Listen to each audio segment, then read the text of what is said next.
എൻ്റെ കയ്യിലിരിക്കുന്നത് ഒരു അട്ടയാണ് കേട്ടോ.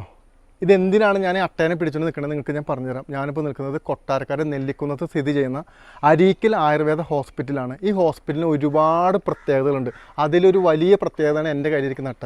നിങ്ങൾക്ക് എത്ര വർഷം പഴക്കമുള്ള വെരിക്കോസ് വെയിൻ ആണെങ്കിലും, ഇനി നിങ്ങൾ ഏതൊക്കെ ഡോക്ടേഴ്സിനെ കണ്ടിട്ട് മരുന്ന് കഴിക്കുന്ന പേഷ്യൻസ് ആണെങ്കിലും, ഇവിടെ വന്ന് ഇവിടുത്തെ ചികിത്സ എടുത്താൽ നിങ്ങളുടെ വെരിക്കോസ് വെയിൻ പൂർണ്ണമായിട്ടും ഇവിടുത്തെ ഡോക്ടർ മാറ്റിത്തരും.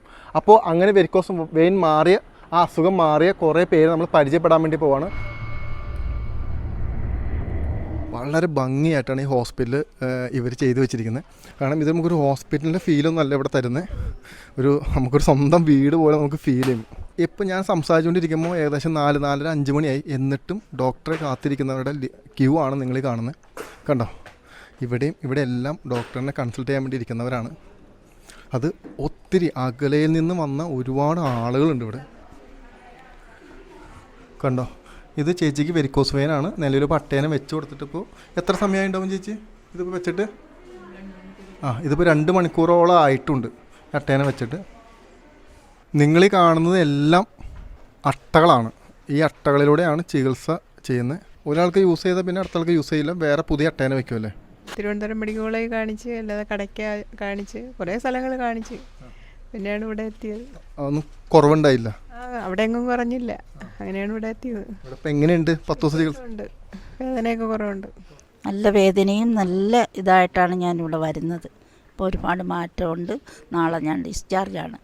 കാണിച്ച് ചിരങ്ങൊക്കെ ഓരോ മെഡിസിറ്റിയിലൊക്കെ കാണിച്ചായിരുന്നു, അതിനൊന്നും കുറവില്ല. പിന്നെ ഇവിടെ വന്ന് ഇത്തിരി കുറഞ്ഞ്. ഇതിപ്പോൾ എവിടെ ചികിത്സിച്ചുകൊണ്ടിരുന്നത്? ഞാൻ റെയിൽവേയിൽ ചികിത്സിച്ചുകൊണ്ടിരുന്നത്. റെയിൽവേ ആശുപത്രിയിലെ. അപ്പോൾ അതിലൊന്നും കുറവൊന്നും വന്നില്ല. ഇതിപ്പോൾ എത്ര വർഷമായിട്ടുണ്ട് ഇങ്ങനെ? 2 വർഷമായിട്ടുണ്ട്. ഇവിടെ വന്നിട്ട് ഇപ്പോൾ എത്ര ദിവസമായി? ഇതിപ്പോൾ ഒരാഴ്ചയായുള്ളൂ. എങ്ങനെയുണ്ട് ഒരാഴ്ചയായിട്ട്? ശരി, ആശ്വാസം തോന്നുന്നുണ്ട്.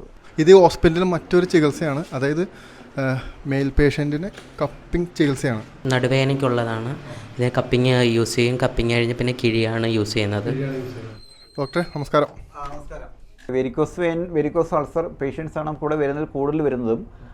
അതിൽ തന്നെയാണെങ്കിൽ ഒരു 99% രോഗികളും വരുന്നത് മിക്കവാറും എല്ലാ ചികിത്സകളും കഴിഞ്ഞിട്ടാണ്. മിക്കവാറും അതിൻ്റെ കോംപ്ലിക്കേഷൻ. ഇപ്പോൾ ഈ പേഷ്യൻ്റ് ഇപ്പോൾ ഇന്ന് വന്ന പേഷ്യൻ്റാണ് അല്ലേ? ഇപ്പോൾ എത്ര നാളായിട്ടുണ്ട്? 2014 അതെ. എന്തൊക്കെ ട്രീറ്റ്മെൻറ്റുകൾ ചെയ്ത്? ഓപ്പറേഷൻ ചെയ്തതാണ്. മിക്കവാറും എല്ലാ ട്രീറ്റ്മെൻറ്റും കഴിഞ്ഞിട്ട് വരുന്ന കോംപ്ലിക്കേഷനായിട്ട് വരുന്ന രോഗികളാണ് ഇവിടെ വരുന്നത് 99%, അല്ലാതെ ഡയറക്റ്റായിട്ട് വരുന്നവരല്ല. അപ്പോൾ അത്തരം രോഗികൾക്ക് നമ്മൾ ആയുർവേദ രീതി അനുസരിച്ചുള്ള ചികിത്സകൾ ചെയ്യുക എന്നുള്ളതാണ്.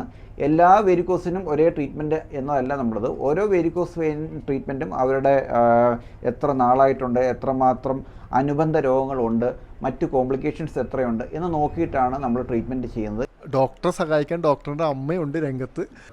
രോഗിയൊക്കെ താമസം വരുവാണെങ്കിലോ അതിനനുസരിച്ച് നമ്മളതിന് വേണ്ടുന്ന നിർദ്ദേശങ്ങൾ കൊടുക്കുകയും എല്ലാം ചെയ്യുന്നുണ്ട്. പിന്നെ പഥ്യങ്ങളൊക്കെ പറഞ്ഞു കൊടുക്കുന്നുണ്ട്. അവരെ നല്ല രീതിയിൽ പറഞ്ഞ് മനസ്സിലാക്കിച്ച് നമ്മളത് കുറയണമെന്നുള്ള വിചാരത്തോടു കൂടി തന്നെ ചെയ്ത് കൊടുക്കപ്പെടുന്നുണ്ട്.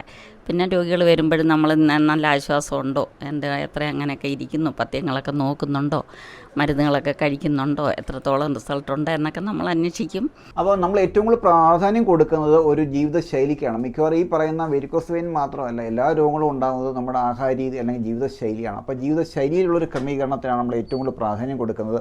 അതിനൊപ്പമാണ് നമ്മളാണെങ്കിൽ മെഡിസിൻസുകളെ, അതേപോലെ തന്നെ രക്തം ശുദ്ധീകരിക്കാനുള്ള മെഡിസിൻസുകളെ, പിന്നെ മറ്റ് ചികിത്സകൾ, പ്രത്യേകിച്ച് പഞ്ചകർമ്മ ചികിത്സകളൊക്കെയാണ് നമുക്ക് ഏറ്റവും കൂടുതൽ പ്രാധാന്യം കൊടുക്കുന്നത്. കാരണം എന്ന് വെച്ച് കഴിഞ്ഞാൽ ശരീരത്തിലെ ടോക്സിൻസുകൾ ഏറ്റവും കൂടുതൽ നമുക്ക് മാറ്റിയെടുക്കാൻ സാധിക്കുന്നത് പഞ്ചകർമ്മ ചികിത്സയിലൂടെ തന്നെയാണ്. അപ്പോൾ അങ്ങനെയുള്ള ചികിത്സകളാണ്. ഇപ്പോൾ ഉദാഹരണത്തിനാണെങ്കിൽ നമുക്കാണെങ്കിൽ അട്ട ചികിത്സ അല്ലെങ്കിൽ ലീച്ച് തെറാപ്പി എന്ന് പറഞ്ഞുകൊണ്ട്, അപ്പോൾ ഈ ദുഷ്യ രക്തം എടുക്കാനായിട്ടാണെങ്കിൽ നമുക്ക് ലീച്ച് തെറാപ്പി ഉണ്ട്.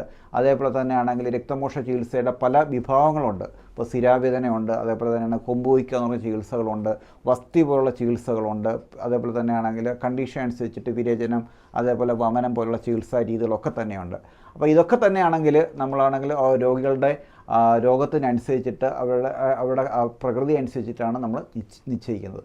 കൂടുതൽ വാർത്തകളും വിശേഷങ്ങളും നിങ്ങളിലേക്ക് എത്താൻ ABC മലയാളം സബ്സ്ക്രൈബ് ചെയ്യുക, ബെൽ ബട്ടണും അമർത്തുക.